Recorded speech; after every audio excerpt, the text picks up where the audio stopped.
अस्सलामुअलैकुम, this is Suhail Anjum. आप देख रहे हैं हेल्थ अफेयर।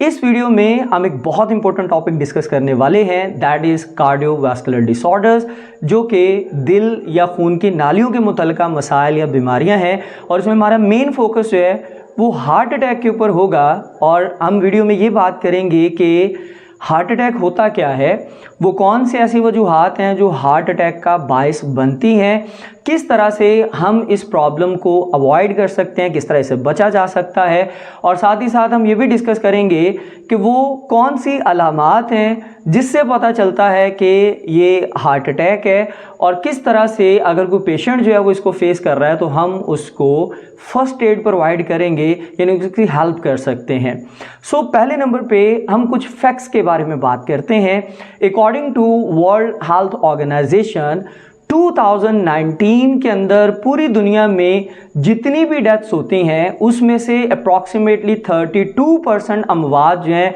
उसकी वजह कार्डियोवैस्कुलर डिसऑर्डर्स हैं। यानी कि हर 3 में से एक मौत जो है वो दिल या खून की नालियों के मसले की वजह से वहाँ पे होती है। And in 2019 around 17.8 million people, तकरीबन 1.25 करोड़ लोग जो हैं वो इस कार्डियोवैस्कुलर डिसऑर्डर की वजह से फौत होते हैं। और उसमें जो मेन परसेंटेज है वो हार्ट अटैक है, यानी कि उन तमाम बीमारियों का तकरीबन यू कैन से 85% या तकरीबन 1.5 करोड़ के करीब लोग जो हैं वो हार्ट अटैक में एक साल में फौत हुए। इसी तरह के अब पाकिस्तान की बात करते हैं तो पाकिस्तान में तकरीबन हर साल जो है वो 2.5 लाख के करीब लोग जो हैं वो इस हार्ट अटैक की वजह से मरते हैं। अब सबसे पहले हम ये देखते हैं कि ये बेसिकली प्रॉब्लम क्या है और हार्ट अटैक किस चीज़ का नाम है। पहले ये बात समझिएगा कि जो हमारा हार्ट है, जो हमारा दिल है, वो एक मस्कुलर ऑर्गन है और बाकी बॉडी के स्ट्रक्चर्स की तरह इसमें भी मसल सेल्स मौजूद हैं। और अगर इसने प्रॉपरली काम करना है, अगर इसने लगातार वो हार्ट बीट प्रोवाइड करना है हमें, तो इसको कॉन्स्टेंटली लगातार ऑक्सीजन और बाकी न्यूट्रिएंट्स की ज़रूरत है। और वो न्यूट्रिएंट्स और वो ऑक्सीजन प्रोवाइड करने के लिए ब्लड जो है वो अपना काम करता है, वो इन तमाम चीज़ों को हमारे दिल के मसल या मसल सेल्स तक पहुंचाता है। अब अगर हमारे खून की वो नालियां जो दिल की तरफ ऑक्सीजन या खुराक या न्यूट्रिएंट्स लेके जा रही हैं, अगर उनमें कोई रुकावट आ जाती है और वहाँ पे ब्लॉकेज का सामना करना पड़ता है, तो दिल के सेल्स को या दिल के मसल्स को ब्लड सप्लाई ना होने की वजह से और ऑक्सीजन की कमी होने की वजह से दिल के मसल्स जो हैं वो मरना शुरू करते हैं और फिर प्रॉपरली वो अपना काम नहीं कर पाता है, वो अपनी कॉन्ट्रैक्शंस नहीं बना पाता, और इसी चीज़ को हम हार्ट अटैक का नाम देते हैं। अब इसके रिलेटेड एक सवाल ऑब्वियसली ज़हन में आता है कि क्या हार्ट अटैक के नतीजे में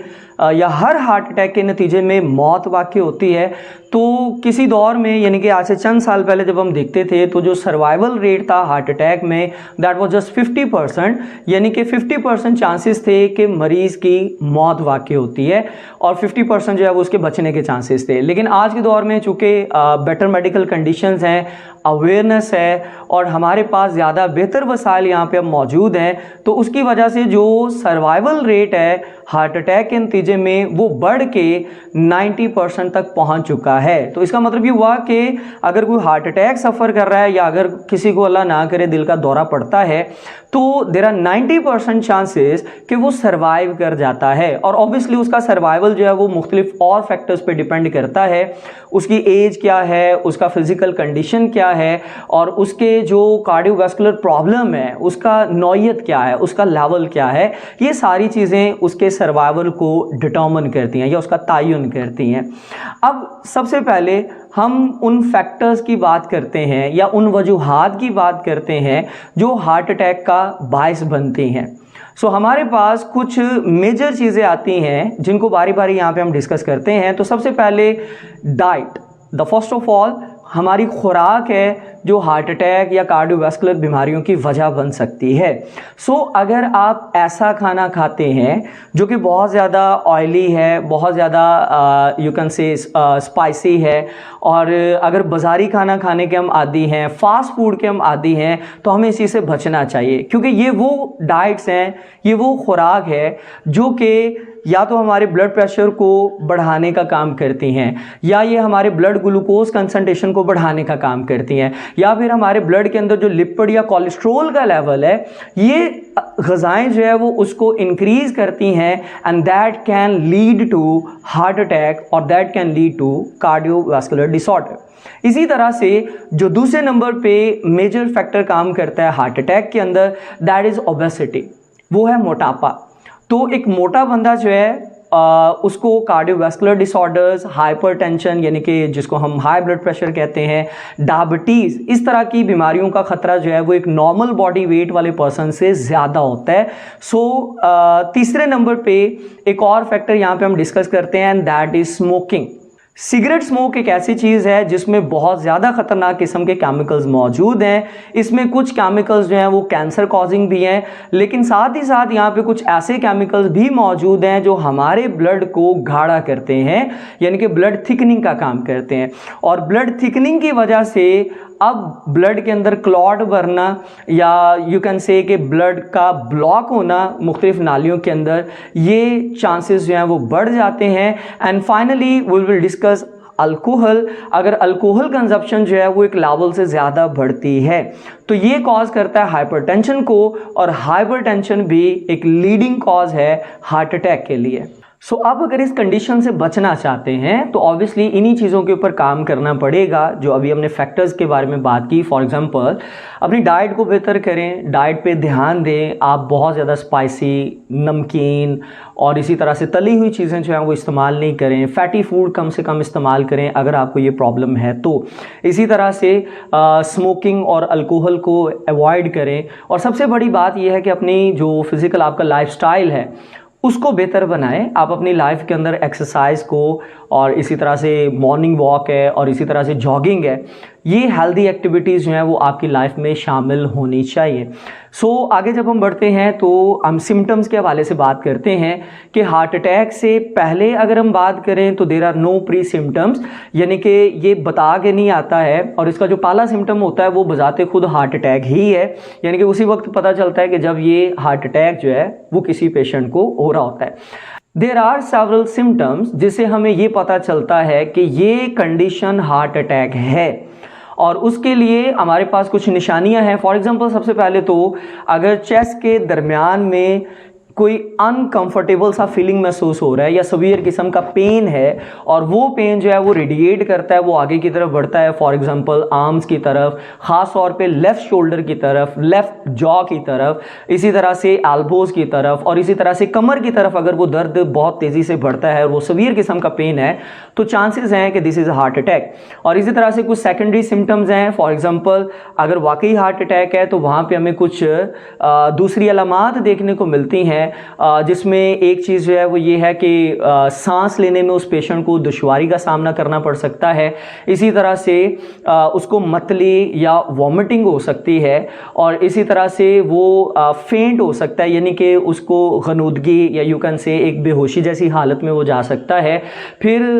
जो उसका स्किन टोन है, जो उसकी जिल्द का रंग है, वो पीला पड़ना शुरू हो जाता है। इन अलामात से हमें ये अंदाज़ा होता है कि या दिस इज़ हार्ट अटैक। और अगर ऐसी कंडीशन है, अगर कोई पर्सन आपके इर्द गिर्द जो है वो इस तरह की कंडीशन में मौजूद है, पहला काम आपने ये करना है कि आप फौरी तौर पे जो इमरजेंसी सर्विसेज हैं उनको कॉल करेंगे, उनसे मदद लेंगे, लेकिन जब तक वो अराइव नहीं करते हैं, जब तक वो पहुंचते नहीं हैं, तब तक आप खुद से बहुत से काम बेहतर कर सकते हो। फॉर एग्जांपल सबसे पहला फैक्टर जो है वो हमारे पास एस्प्रीन है। फॉर एग्जांपल जैसे डिस्प्रीन का ब्रांड है, तो ये यूजुअली घर में मौजूद होता है, और ऑब्वियसली जिस पेशेंट का इस तरह का कंडीशन है, जिसको कार्डियोवैस्कुलर प्रॉब्लम है, तो उसके पास या उसके घर में ये चीज़ें होना ज़रूरी हैं। डिस्प्रीन की हम बात कर रहे थे कि अगर वो पेशेंट जो है वो होश में और वो खुद से उस गोली को निगल सकता है या चबा सकता है, तो चंद गोलियां, फॉर एग्जांपल जैसे 3-4 डिस्प्रिन की गोलियां जो है वो एक ही वक्त में आप उसको दें, और अगर वो ये थोड़ा सा डिफिकल्ट है तो आप उसको पानी में हल करके दे सकते हैं। अब डिस्प्रिन का फायदा ये है कि इसकी वजह से जो ब्लड क्लॉट है, जिसने ब्लड को ब्लॉक या ब्लड फ्लो को ब्लॉक किया हुआ है, वो क्लॉट टूटने के चांसेस होते हैं। इसी तरह से एक टैबलेट मिलता है जिसको नाइट्रोग्लिसरीन भी बोला जाता है। ये गोली जो है वो बहुत ज़्यादा इफेक्टिव है, और इसके लिए क्या करना होता है, ये जुबान के नीचे छोटी सी गोली रखते हैं, और इसका फ़ायदा ये होता है कि जो ब्लड कैपिलरीज हैं या जो खून की नालियां हैं वो डायलेट करती हैं और वो खुल जाती हैं, और उसकी वजह से जो ब्लॉकेज है वो दूर होने के चांसेस जो हैं वो ज़्यादा होते हैं। अब इसमें जो एक्सट्रीम कंडीशन या एक्सट्रीम सिम्टम देखने को मिलता है वो ये है कि एक पेशेंट जो इस कंडीशन में यू कैन से सफ़र कर रहा है, अगर वो मुकम्मल तौर पे बेहोश हो जाता है, आप उसका पल्स चेक करते हो, हार्ट बीट चेक करते हो, and there is no heart beat, उसका दिल मुकम्मल तौर पे धड़कना बंद कर चुका है, तो उस सूरत में आपने क्या करना है, आपने फौरी तौर पे उसको CPR प्रोवाइड करना है। और CPR क्या है कि इसमें आप पेशेंट को लिटाते हैं किसी फ्लैट सरफेस के ऊपर, हार्ड सरफेस के ऊपर जैसे फर्श के ऊपर, और उसको अपने जो बॉडी वेट है, अपने बॉडी के वज़न की वजह से या उसके वज़न, अपने बॉडी के वज़न की मदद से आप उसके चेस्ट को जो है वो बड़ी तेज़ी के साथ और बड़े फोर्स के साथ जो है वो प्रेस करते हो कॉन्स्टेंटली, लगातार, और साथ ही साथ आप उसको मसनूई तरीके से सांस देते हो। तो उससे चांसेस ये होते हैं कि वो पेशेंट जो है वो रिट्रीव कर जाता है, यानी कि उसका जो